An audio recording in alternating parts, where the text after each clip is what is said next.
repetition is the mother of invention, so, or the mother of learning, rather. So repetition, mother of learning. If you keep it doing over and over again, all of a sudden you get it, right? So hopefully you get it. So let's see you do a complete building like this in a 2-point perspective. Okay, so let's do that, and then we're going to show you how to draw a roof on the top of that thing. Okay? Yeah, draw the same building, the same box, same square you had before. Cracks at the building like we had. Okay. I'm going to show you how to do a roof on this here. Okay. Get the video on this? Okay. So there's a point on each side. So here I'm drawing a point on each side. Okay. So next up, I'm going to draw a line, or I always say this: the line that kind of it's the front of the building, the corner of the building that you're standing at. Okay. And here I put it down there. I'm going to get a perspective line going out, because if you're on this side of the building, or the diminishing convergent lines are where? That way. If you're on this side over here, what do they converge to? That way. That way. So let's do the both of them, okay? So my lines are converging to there and converging to there, okay?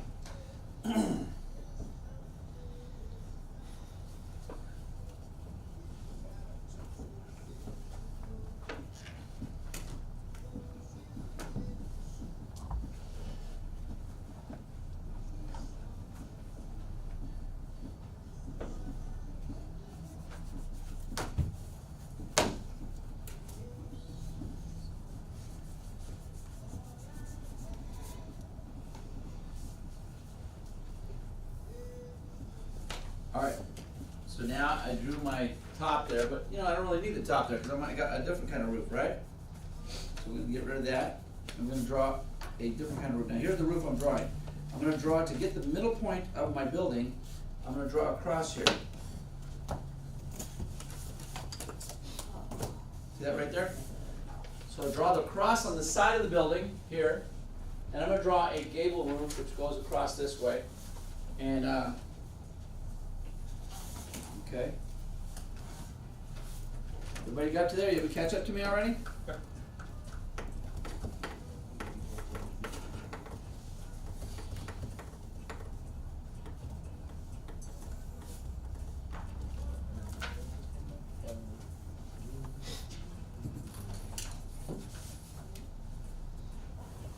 Okay.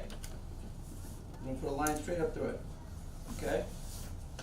Now that line there is going to be the height or the angle of the roof that you're doing, okay? So if it's a gable roof, how is that line going to be? Okay? How's that going to be? So what I'm going to do is I'm going to stop it right here. I'm going to stop my roof right about right here, okay? And at the top of that roof, I'm going to bring it down across. See there? You guys catching that?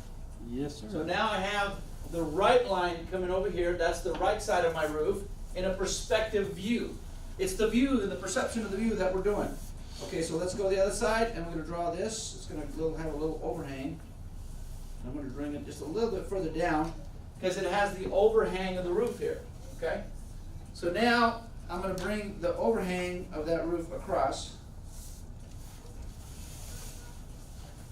See that there? Now, what do I do next?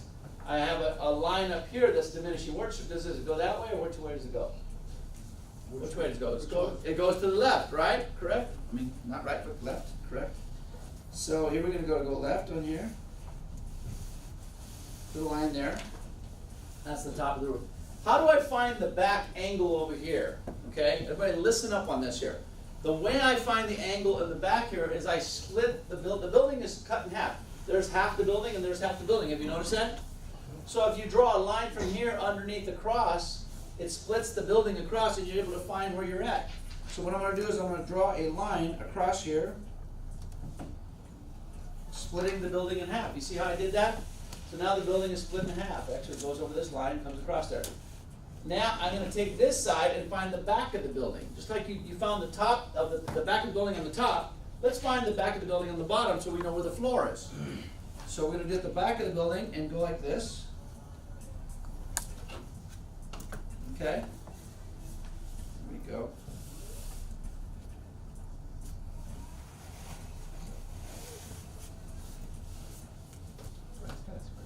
Okay, so there's the back of the building. So then, where would the half of the building come up? it would be right here, right? Where these two meet, that's where the middle of the back of the building is, should be anyway. Come this way. So let's see. I'm gonna get the back. I'm gonna get the side of the other side of the building, which is right here. Now I'm gonna bring up the half of the building, which is right here. Did you see how I did that right there, guys? How do I find that? You could actually cross it and see if you're right. So let's cross the back of the building, the back of the square of the building. So let's cross that back and see if we're correct. We're perfect. See that? See how I crossed these two to find the distance? So if your building was more elongated, if you did that cross, it would still find the middle by that little way of doing it, which is that little technique. So now, how do we find the back of the building? Well, I'm going to take this line here, which I drew here. See me? I draw it. I'm going to take it all the way up to the top. You see, this is the half. Now the building is completely cut in half. You see that? I drew a line across, back over here, back up, and over here. And now the building is like if you had two pieces of a house and you put them together. You guys understand that? Anybody question? Anybody don't understand it? Go ahead. Well, let me see what you have. yeah, mine's just not like line enough, but I think it made it like too square now. All right, so now once we have this back line, we split the building in half.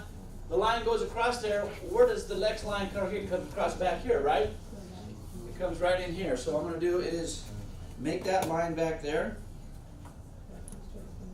And there's the back of the house.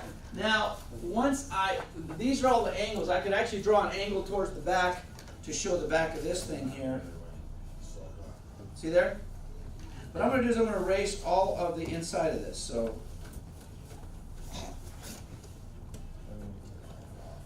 and I'm going to erase this. Yeah. Please don't erase it. Have it all.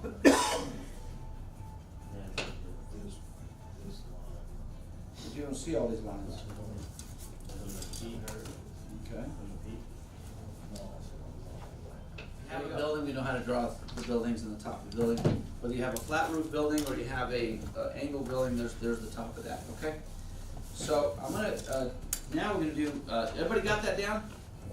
Everybody put into a design, whether it be a water feature, whether it be a tree, whether it be any of those things. So now we're gonna do just little things like this: a wall, a set of steps, anything. Because then we're gonna get all those pieces and put them together and draw them all into one. So we're gonna separately learn different things, how to draw them, and then put them into a design and how we do that. Very good?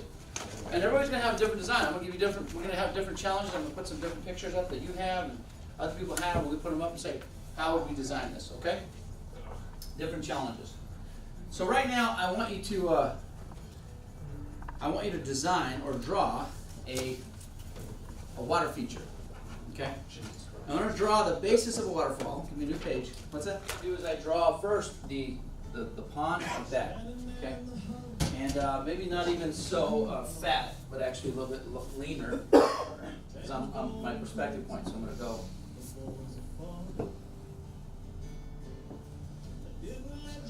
Okay, so I draw that. Then I draw the water coming down over like that. Very simple. Then I draw a rock coming over like that. Another rock over here. Simple like that. Another rock coming up over here. Rock over there. Another rock around here. And I draw the splash. The reflection of the water coming down or the rocks coming into this.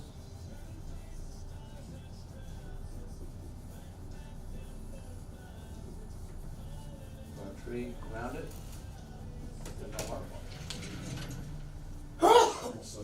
You don't use them perspective lines at all. Not really. I mean, you can just the perspective line is that your pond is more, you're looking at it from where you're at. So if my vantage point is right here, I can see the top of the pond, but I can't see the top of the waterfall. So it's almost in the middle. See the top of the pond, but I can't see the top of the waterfall. So it's about right here. So sketch it up. Let me see what you got.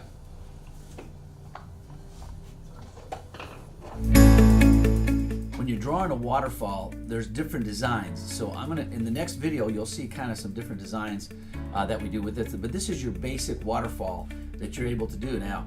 You know, before I used to design waterfalls, it had to be subject to the rocks and the things that I have. But now with concrete, I can do over the top stuff. So it's a lot easier to design. So whatever I design, I know I can install. But the thing is, you want to have, when I show shadows in the back, when I start to design this in the next video, you see how I put black in the back, I have the light come forward, and that's kind of what I want to show you, so the difference in blacks and whites, and then we can get into the colors maybe a little later. But in the video here, I'm showing you how to do the setup, even the perspective, the view, the proportions of the rocks. Everything's important, so go to the next video.